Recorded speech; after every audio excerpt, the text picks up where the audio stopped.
नमस्कार दोस्तों। Nursing career club में हम आपका तहे दिल से स्वागत करते हैं। अगर आपने हमारा चैनल अभी तक सब्सक्राइब नहीं किया है तो नीचे दिए गए लिंक में जाके चैनल को सब्सक्राइब करें ताकि आपको नए से नए वीडियो जो भी इस चैनल पे अपलोड हो रहे हैं उनका नोटिफिकेशन और वीडियो आसानी से मिल सके। दोस्तों, हम medical surgical nursing BSc second year के कुछ टॉपिक्स पे चर्चा कर रहे थे। उसी क्रम में आज हम रेस्पिरेटरी सिस्टम के बारे में बात करेंगे। इससे पहले कि मैं आज का टॉपिक शुरू करूं, मैं ये उम्मीद करता हूं कि आपने हमारे पिछले वीडियो ज़रूर देखे होंगे। अगर किसी कारणवश आप हमारे पिछले वीडियो नहीं देख पाए हैं तो डिस्क्रिप्शन में दिए गए लिंक पर क्लिक करके देखें। अगर आपको ये वीडियो पसंद आता है तो प्लीज़ लाइक, सब्सक्राइब और शेयर ज़रूर करें। तो आज का हमारा जो टॉपिक है वो BSc second year medical surgical nursing unit 3 nursing management of patient with respiratory problems. एक रेस्पिरेटरी सिस्टम में कौन कौन सी समस्या आ सकती है उस विषय में हम आज चर्चा करेंगे। तो इसके अंतर्गत हम सबसे पहले देखेंगे डेफिनेशन ऑफ अस्थमा, जो कि स्लाइड नंबर 6 पे है। Then after types of asthma, जो स्लाइड नंबर 9 पे है। देन कॉजेज ऑफ अस्थमा, जो कि स्लाइड नंबर 11 पे है। Pathophysiology of asthma, that is on slide number 13। Clinical manifestation of asthma, that is on slide 16. Diagnosis of asthma, that is on slide 20. Then management of asthma, that is on 22. Then after we are going to study about the COPD. So in COPD we start with the introduction, that is available on slide number 25. Next to that, definition of COPD, that is available on slide 28. Then types of emphysema, that is available on slide number 31. Risk factor for COPD, that is on slide number 33. Then after pathophysiology of COPD, that is on slide number 35. Clinical sign of COPD, that is available on slide number 38. Then after diagnosis of COPD, that is on slide number 42. Then after management of COPD, that is on slide number 44. Surgical management of COPD, that is on 47. And at last we are going to study about nursing management of COPD, that is on slide number 49. So here we start with the definition of asthma. Asthma क्या है? सभी ने अपने जीवन काल में asthma शब्द सुना होगा। क्या होता है asthma? So basically the asthma is a chronic inflammatory disease of airway that make airway hyper responsiveness, mucosal oedema and increase mucus production. Asthma एक क्रॉनिक इन्फ्लामेटरी डिसीज है जिसके अंदर क्या होता है, जो आपका एयरवे है वो एक्सेसिव रेस्पॉन्स करता है मोर देन नॉर्मल। और एक्सेसिव रेस्पॉन्स क्या है? एक्सेसिव सीक्रेशन है, स्मूथ मसल्स टाइटनेस है और कुछ स्ट्रक्चरल चेंजेस आना, ये हाइपर रेस्पॉन्सिवनेस होता है। बेसिकली कोई नॉन एलर्जन है, कोई होस्ट नॉन एलर्जन है किसी पर्टिकुलर चीज़ के लिए, तो वो उस एलर्जन के कांटेक्ट में आएगा तो वो उसका बॉडी उतना रेस्पॉन्ड नहीं करेगा। लेकिन अस्थमेटिक पेशेंट में जैसे किसी को डस्ट से एलर्जी है तो वो जैसे ही डस्ट से एक्सपोज्ड होगा उसकी बॉडी जो है एक्सेसिव रेस्पॉन्ड करेगी उस पर्टिकुलर एलर्जन के अगेंस्ट में। वो मस्ट सेल और आईजीई कॉम्प्लेक्स का प्रोडक्शन करेगी और उससे एक्सेसिव म्यूकोजल सीक्रेशन होगा। ये क्या करते हैं? तीनों चेंजेस, तीन वर्ड है ना, hyper responsiveness, mucosal oedema and increase mucus production, ये क्या करते हैं? एक्सचेंज ऑफ गैसेस को रिड्यूस करते हैं, पल्मोनरी बेड को रिड्यूस करते हैं because of decrease lumen of the bronchi and bronchioles, and that lumen is decrease due to excessive mucus production. एक ल्यूमन के अंदर जब एक्सेसिव म्यूकस प्रोडक्शन होगा ना, उस कंडीशन में उस पर्टिकुलर थिंग का जो ल्यूमन है, जो डायमीटर है, वो डिक्रीज हो जाएगा। और जब डायमीटर डिक्रीज हो जाएगा तब हम उसको कह रहे हैं ल्यूमन डिक्रीज होना। और जब ल्यूमन डिक्रीज होगा तो क्या होगा, एयर फ्लो जो है ना, इन और आउट का रेशियो जो है वो भी डिक्रीज होगा। So on the basis of this, we are having a practice question. What is asthma? So asthma, A, is it hyperresponsiveness? B, mucosal edema? C, increased mucus production? So, and D, all the above. So here, as we discussed earlier, a combination of all these above three is known as asthma. So the correct answer is D, all the above, because of the three word which we covered in definition. So you referred this one on slide number 7.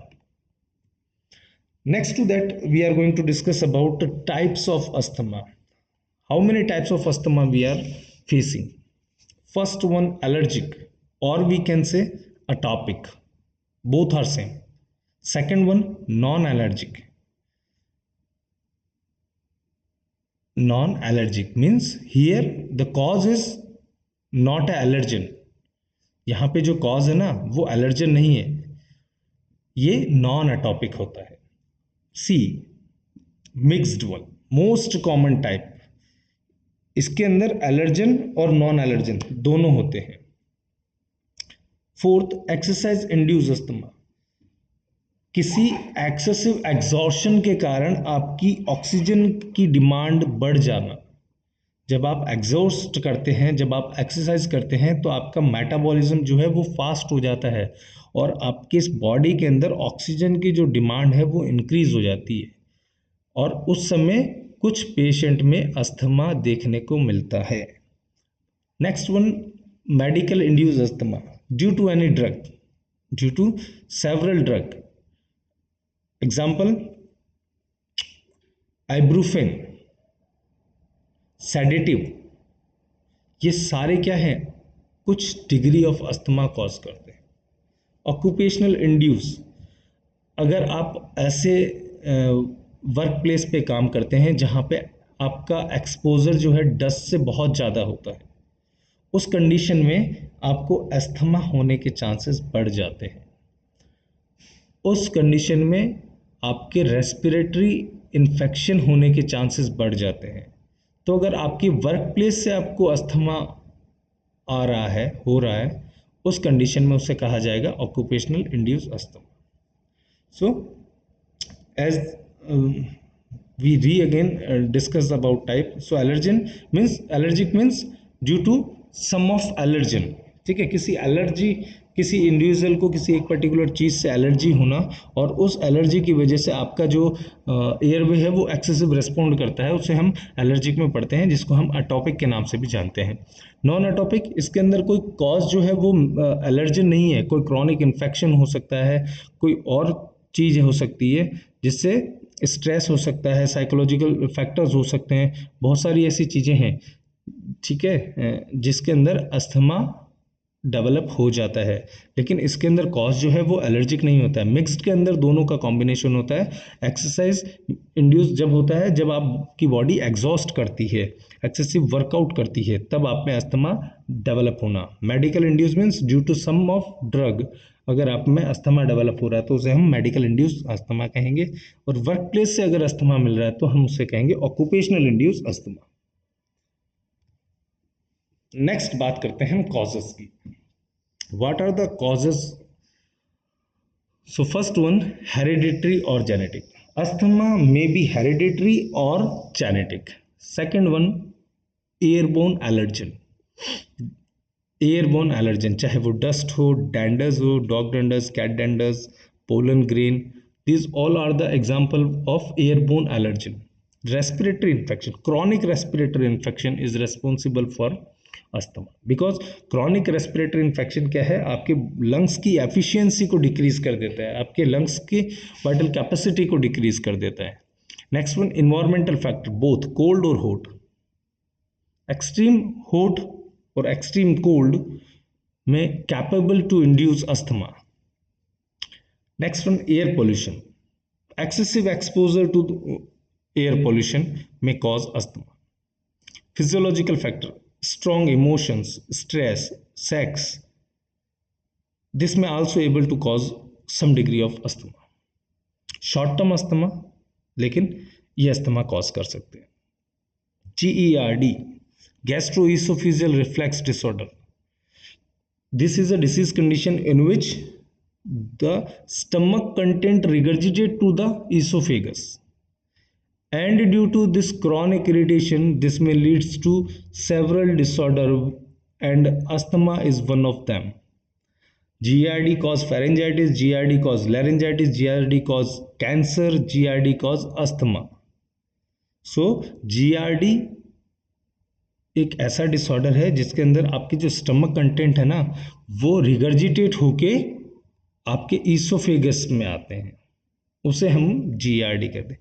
Low birth weight baby, जिन बच्चों का वजन during delivery 2.5 kilo से कम है, उसे हम low birth weight baby में consider करते हैं।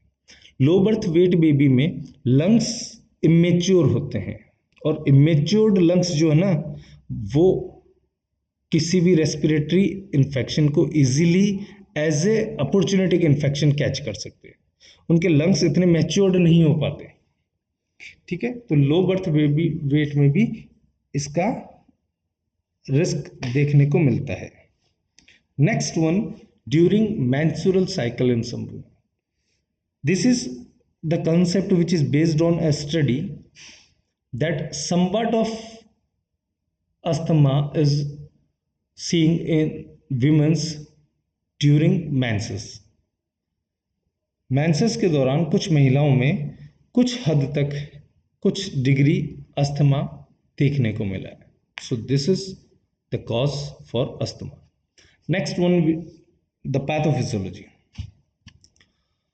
So here, due to the causes and etiological factor, what are the etiological factor and the causes we discussed earlier? Due to that, it leads to inflammation of conductive zone of airway, especially bronchi and bronchioles। क्या होता है, चाहे वो hereditary हो, चाहे वो genetic हो, चाहे एयरबोर्न हो, एयर पोल्यूशन हो, ऑक्यूपेशनल हो, मेडिकल इंड्यूस हो, एक्सरसाइज इंड्यूस हो, इन सभी की वजह से क्या होता है, जो आपका कंडक्टिव जोन है, conductive zones it means from nostrils to alveoli, from nostrils to alveoli, ये आपका क्या है, कंडक्टिव जोन है। इसमें आप एयर ट्रेवल करवाते हैं, तो इसके अंदर ब्रोंकाई और ब्रोंक्यूल्स स्पेशली इनका इन्फ्लामेशन होता है। This inflammation leads to increase contractibility of smooth muscle along with overactive of muscle. Due to this inflammation, here first thing, smooth muscle contraction, and meanwhile overactive of muscle, जो muscle lower deposited होंगे वो अब move करके सब mucosal layer में आ जाएंगे, सब म्यूकोजल लेयर में आ जाएंगे, और as a defence of body ये एक्सेसिव सिक्रेशन प्रोड्यूस करेंगे to overcome the allergen, to expel out that allergen. So ये फर्स्ट रहा। दिस में leads to vasoconstriction and bronchospasm occur along with excessive mucus production. So this contractibility and smooth muscle tightness and excessive active of muscle leads to bronchospasmicity, vasoconstriction, and excessive mucus production. And these three things decrease the lumen of bronchi. So this may leads to make airway passage narrow, which ultimately leads to wheezing sound. This is the classical sign of asthma. Then wheezing sound means एक सीटी जैसी आवाज सुनाई देना, और ये classical sign होता है अस्थमा का। और ये कब सुनाई देता है? जब आपका जो पैसेज ऑफ एयरवे है ना, वो डिक्रीज हो गया हो, नैरो हो गया हो। तो आप जब एक्सहेल करोगे, जब आप सांस छोड़ोगे, तब आपको विजिंग साउंड सुनाई देगा। फर्स्ट विजिंग साउंड कब सुनाई देगा? जब आप सांस छोड़ोगे। लेकिन जैसे जैसे डिसीज प्रोग्रेस करती है, वैसे वैसे ड्यूरिंग इंस्पिरेशन और ड्यूरिंग एक्सल्शन आपको विजिंग साउंड सुनाई देगा। Next we are going to discuss about clinical manifestation of asthma.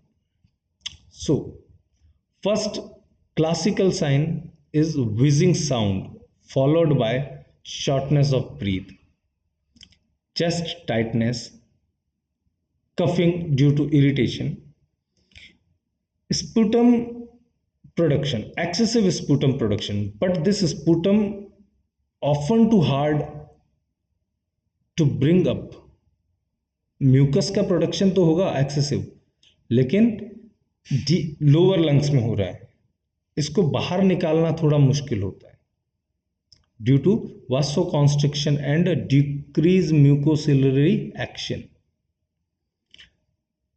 During recovery from an attack, it may appear pus-like due to high level of WBC. अब देखिए excessive WBC की वजह से ये पस लाइक अपीयरेंस देगा। ईसोनोफिल का एक मेन रोल रहता है अस्थमा के अंदर। आप जब इसकी स्टडी करोगे तो ईसोनोफिल की काउंट जो है वो आपको इंक्रीज मिलेगी, और सीओपीडी में बेसोफिल की काउंट आपको इंक्रीज मिलेगी। Next, on the basis of this, here we have a practice question. What is the classical sign of asthma? A wheezing sound, B crackle sound, C whispered sound, D shortness of breath. So according to slide 17, wheezing sound is the classical sound for asthma. Next, paradoxical pulse. Pulse weaker during inhalation and stronger during exhalation. Cyanosis due to decreased pulmonary bed due to decreased exchange of gases. Dyspnea, difficulty in breathing. Next one followed by labored breathing, means we have to put excessive effort to inhale। एक जो host है जिसमें asthma हो रहा है, उसको काफी मेहनत करनी पड़ेगी सांस लेने के लिए। एंड प्रोलॉन्ग साइनोसिस में leads to clubbing of finger. Dome shape elevated nails और डोम शेप एलिवेटेड टिप्स आपको देखने की मिलेगी अस्थमा पेशेंट के अंदर। जो आपके टर्मिनल एंड है ना फिंगर्स के, अपर लिम्स के जो टर्मिनल एंड है, वो आपको एलिवेटेड और राउंड डोम शेप देखने को मिलेगा, जिसको हम क्लबिंग ऑफ फिंगर कहते हैं। Next about the diagnosis, how we can diagnose asthma.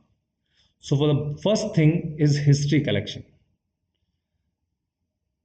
History collection regarding etiological factor, whether the patient is a smoker, whether the patient is a drug abuser, whether someone of his family is having asthma, ये सारी चीजें।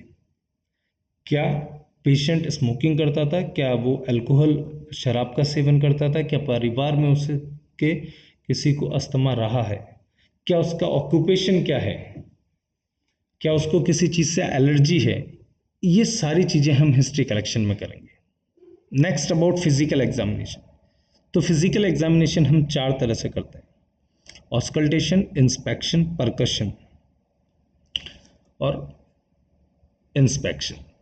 सो inspection, auscultation, percussion and palpitation, these are the 4 technique of physical examination. तो inspection for cyanosis and labored breathing, and for auscultation, wheezing sound, hearing of wheezing sound, ये बहुत important है because classical sign है, आप इसी basis पे diagnose करते हैं अस्थमा को। Then complete blood collection, CBC monitoring, इसमें आप इसोनोफिल की काउंट को एलिवेटेड देखोगे। Fourth one ESR, erythrocyte sedimentation rate. Fifth allergen test, also known as prick test. इसमें आप एक होस्ट को एक छोटी छोटी अमाउंट में बहुत सारे एलर्जन से एक्सपोज्ड करते हैं। आप उसमें उसका एंटीजन आप डालते हैं और मॉनिटर करते हैं 48 टू 72 हावर्स बाद में। देखिए क्या होता है प्रिक टेस्ट के अंदर कि पेशेंट की फॉरआर्म पे हम बहुत सारे जो हैं एलर्जन या एंटीजन हम इंजेक्ट करते हैं स्मॉल अमाउंट में और फिर उसको मार्क करते हैं। उस मार्किंग के बाद हम 48 टू 72 हावर्स बाद में उसको स्टडी करते हैं। अगर इंडिविजुअल किसी चीज़ से एलर्जी है किसी इंडिविजुअल को, तो वहाँ पे क्या है एरिदीमा डेवलप हो जाएगा। इसी को हम कहते हैं allergen test. ABG and pulse oximetry, arterial blood gas analysis to take a review on saturation of oxygen in the patient। ABG analysis helpful होता है सैचुरेशन ऑफ ऑक्सीजन को आइडेंटिफाई करने के लिए। Pulse oximeter is also helpful for diagnose saturation of oxygen and pulse. Next one है spirometry. Spirometry attests to assess how well your lungs work by measuring how much air you inhale, how much you exhale and how quickly you exhale। Spirometry एक ऐसा test है जिसमें lung efficiency को identify किया जाता है। उसे lung efficiency को कुछ नंबर्स दिए जाते हैं, आपके लंग्स कितने अच्छे काम कर रहे हैं। इसमें हम पेशेंट को इंस्ट्रक्ट देते हैं। सबसे पहला इंस्ट्रक्शन ये होता है कि inspirate as much air as you can, आप एक लंबी गहरी सांस लें। सेकंड इंस्ट्रक्शन देते हैं आपको सांस को फोर्सफुली छोड़ना है।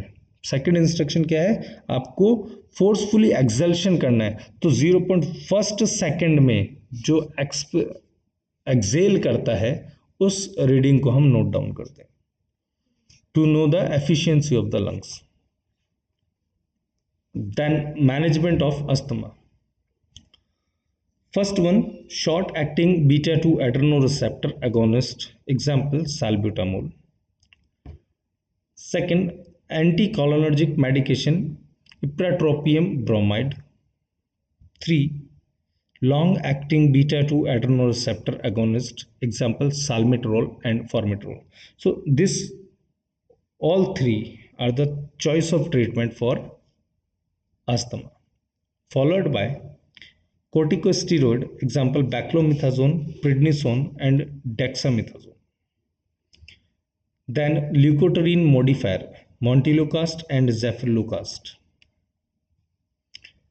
Mast cell stabilizer, cromolyn sodium, methyl xanthines, etophylline and theophylline. Followed by lifestyle medication modification and oxygen administration.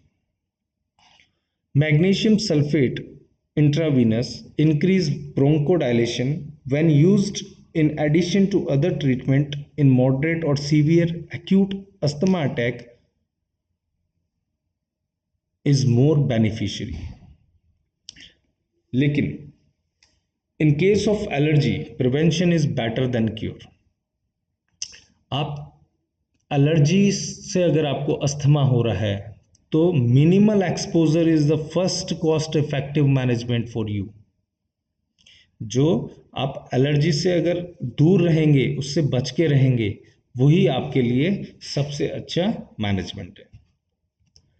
Next बात करते हैं हम सीओपीडी की। सो COPD, chronic obstructive pulmonary disease or chronic obstructive lung disease, refers to a number of disorders that affect movement of air in and out of the lungs. Previously, COPD consists of 5 diseases. First one, asthma. Second, cystic fibrosis. Cystic fibrosis is a genetic autoimmune disorder in which there is excessive production of thick mucus which leads to obstruct the bronchi. Asthma we discussed earlier. Bronchiectasis is a chronic inflammation or irreversible dilation of bronchi and bronchioles with excessive deposition of mucus. Fourth, chronic bronchitis, also known as obstructive bronchitis. It is a disease condition in which there is inflammation of bronchitis and formation of mucus plug which ultimately obstruct or block the passage of airway. Then fifth, emphysema, dilation of terminal end of bronchi and bronchioles. So these five disorder we consist in COPD. But the above three, asthma, cystic fibrosis and bronchiectasis is removed by COPD. We do not consider nowadays these three disorder in COPD. So at present we are having two diseases in COPD. First one is chronic bronchitis and second one is emphysema. So the definition of chronic bronchitis, a disease of airway, is defined as the presence of cough and sputum production for at least 3 months in each of 2 consecutive years. Chronic bronchitis कब कहा जाएगा? जब आपको लंबे समय तक chronic कफ की problem हो, साल में 3 बार लगातार 2 साल तक, तब उसे हम क्रॉनिक ब्रोंकाइटिस कंसिडर करेंगे. फर्स्ट वो चीज है जो हमने पहले बात करी है, inflammation of bronchitis and formation of mucus plug which ultimately blockage the passage of airway, which decrease the quality of life. Along with that, presence of cough and sputum with 3 months in a year and for 2 consecutive years. In many cases, smoke or other environmental pollutant irritate the airway, resulting in inflammation and hypersecretion of mucus. Constant irritation causes the mucus secreting gland and goblet cell to increase in number, leading to increased mucus production. क्या देखने को मिलता है कि COPD का, देखिए main cause क्या है सीओपीडी का? स्मोकिंग है.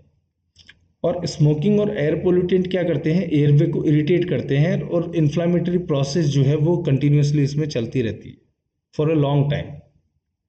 सो constant irritation and chronic irritation, इसकी वजह से कुछ स्ट्रक्चरल चेंजेस आते हैं. और वो चेंजेस क्या है कि सब म्यूकोजल लेयर में जो आपके गॉबलेट सेल हैं, मस्ट सेल हैं, उसके नंबर्स जो हैं वो एक्सेसिव अमाउंट में हो जाएंगे, उसके नंबर्स इंक्रीज हो जाएंगे गॉबलेट सेल और मस्ट सेल के. और जब ये दोनों के नंबर इंक्रीज हो जाएंगे ना, उस कंडीशन में क्या होगा? इनका रोल होता है म्यूकस प्रोडक्शन का. तो उस कंडीशन में increase number of goblet cell means increase mucus production. Next है emphysema. Emphysema is a pathological term that describes an abnormal distension of airway space beyond the terminal bronchioles and destruction of the wall of alveoli due to recurrent infection. Emphysema is a pathological term in which there is dilation of terminal bronchioles along with destruction of wall of alveoli. जो parenchymal layer और functional layer of alveoli है उसका destruction हो जाएगा और terminal ends जो हैं bronchioles जो हैं उसका डिस्टेंशन हो जाएगा. और ये डिस्टेंशन जो है ना, ये कहलाते हैं बुले. और ये बुले जो हैं वो एक्सचेंज ऑफ गैसेस में कोई पार्टिसिपेट नहीं करते हैं. ये डेड स्पेस होता है जहां एक्सचेंज ऑफ गैसेस या तो बहुत मिनिमल होता है या एब्सेंट होता है. Then type of emphysema. There are two main type of emphysema based on the changes taking place in the lungs. First one, panlobular emphysema.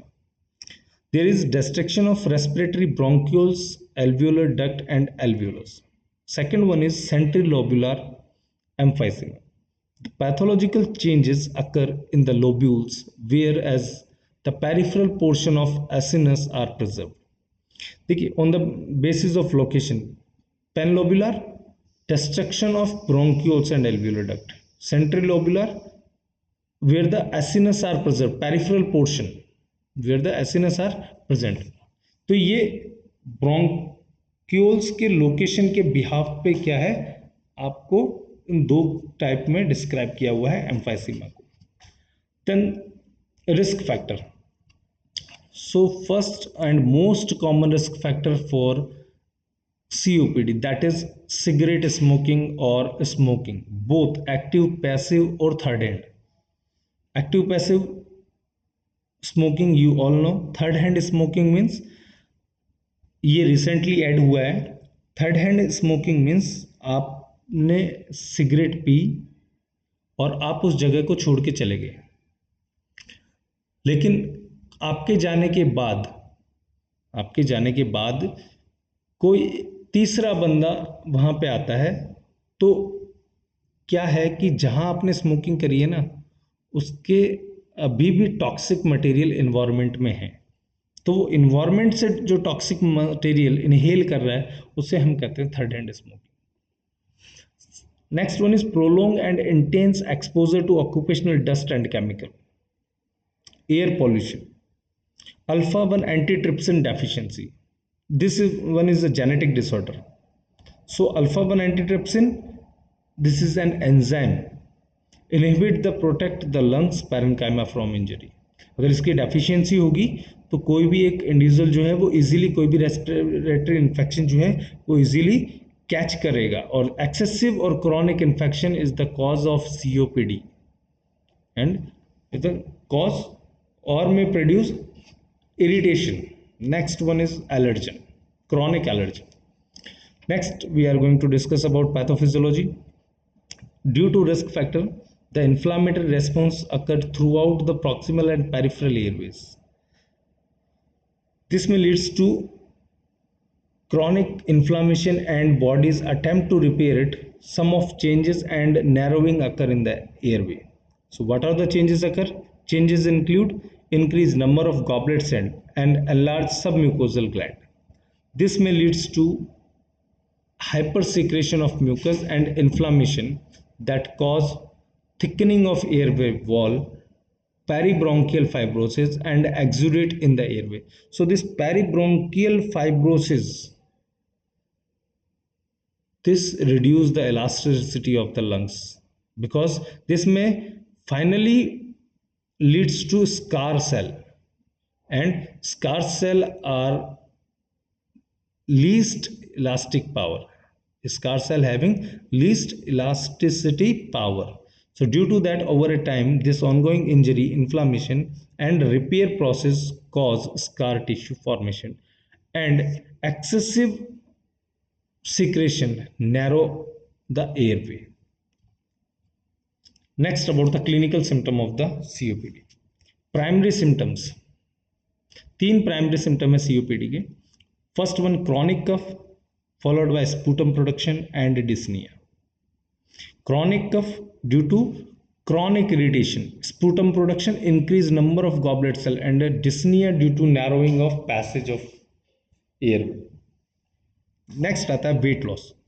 Weight loss is common because dyspnea interferes with eating and the work of breathing is energy depleting.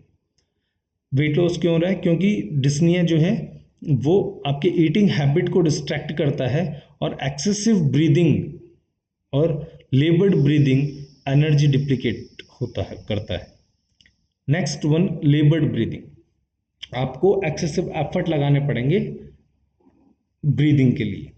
Barrel chest is COPD का एक बहुत important sign है जो emphysema में देखने को मिलता है। बैरल चेस्ट, इसके अंदर क्या होता है, जो आपका एंटीरियर पोस्टीरियर डायमीटर और ट्रांसफर डायमीटर जो है वो जस्ट रिवर्स हो जाता है।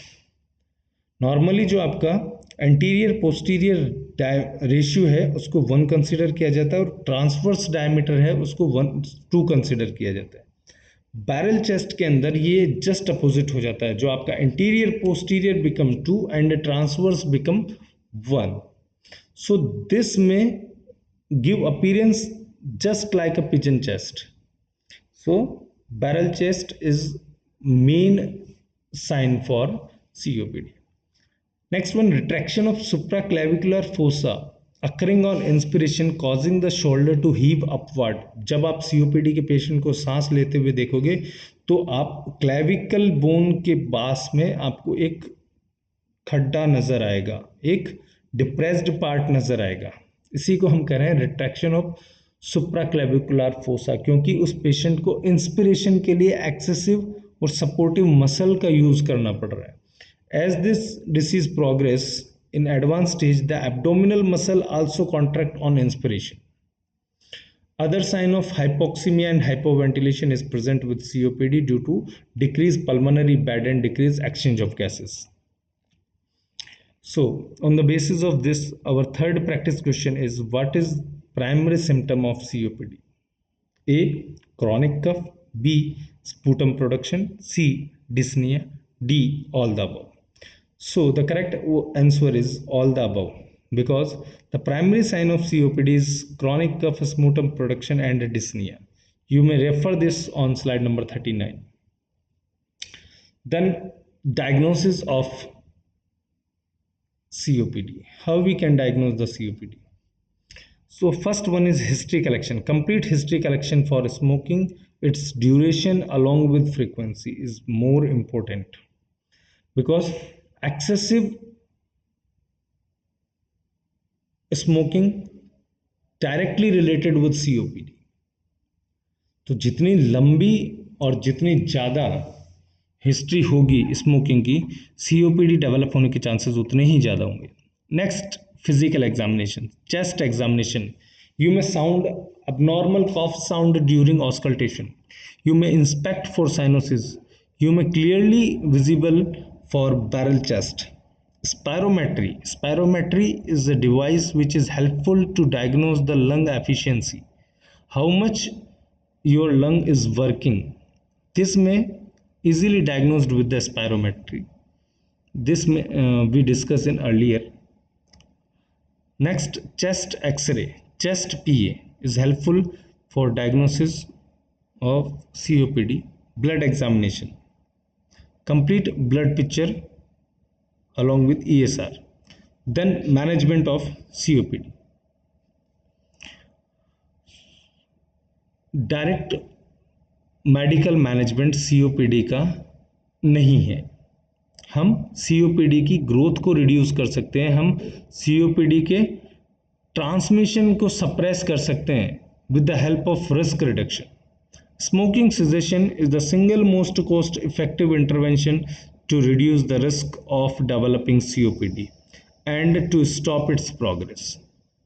सो फर्स्ट क्या है, एलर्जन और स्मोकिंग से उसको दूर करना है, complete cessation of smoking, followed by bronchodilator in form of tablet, nebuliser और MDA, metered dose inhaler. Corticosteroid. A short trial course of oral corticosteroid may be prescribed for patient to determine whether pulmonary function improve and symptoms decrease. Long-term treatment is not recommended as this can cause steroidal myopathy, leading to muscles weakness and respiratory failure. Antibiotic agent, amoxicillin. Mucolytic agent, dextromethorphan. Antitussive agent, codeine. Vasodilator, epinephrine. Narcotic, morphine and oxygen administration. Vaccination may reduce the risk of COPD, because जैसे जैसे जितना आप vaccinate रहोगे आप में वो disease होने के चांसेस उतना ही कम होते हैं या नील के बराबर होते हैं। तो क्रॉनिक इन्फेक्शन जो एक इसका कॉज था सीओपीडी का, क्योंकि क्रॉनिक इन्फेक्शन की वजह से ही स्ट्रक्चरल चेंजेस आ रहे थे, तो ये देखा गया है एक स्टडी के अंदर कि जो लोग वैक्सीनेट करवाते हैं उनमें सीओपीडी के चांसेस कम होते हैं as comparative to non-vaccinate person. Then the surgical management for COPD. Bullectomy. A bullectomy is a surgical option to selected patient with emphysema. Bullae are the enlarged air space that do not contribute to ventilation but occupy space in thorax. This area may be surgically excised. So the enlarged elevated part which is formed in emphysema. This should be surgically excised because this elevated part compress the normal alveoli और खुद ये exchange of gases में participate नहीं करती, ये dead space होते हैं, लेकिन ये नियर बाय एडजेसेंट जो आपका स्ट्रक्चर है ना उसको कंप्रेस करते हैं, तो उसमें एक्सचेंज ऑफ गैसेस और डिक्रीज कर देते हैं, इसलिए हम इन बुले को सर्जिकली एक्सरसाइज कर देते हैं। Lungs transplantation, this is for limited patient because of low availability of organ due to shortage of donor. Next, the nursing management. So first one, impaired gas exchange and airway clearance due to chronic inhalation of toxin. So in that, evaluate current smoking status, evaluate current exposure to occupational toxin. Second one, impaired gas exchange related to ventilation perfusion inequality. Start or administer bronchodilator, evaluate effectiveness of nebulizer and matter dose inhaler MDA, instruct patient for breathing and coughing exercise, and last administered oxygen.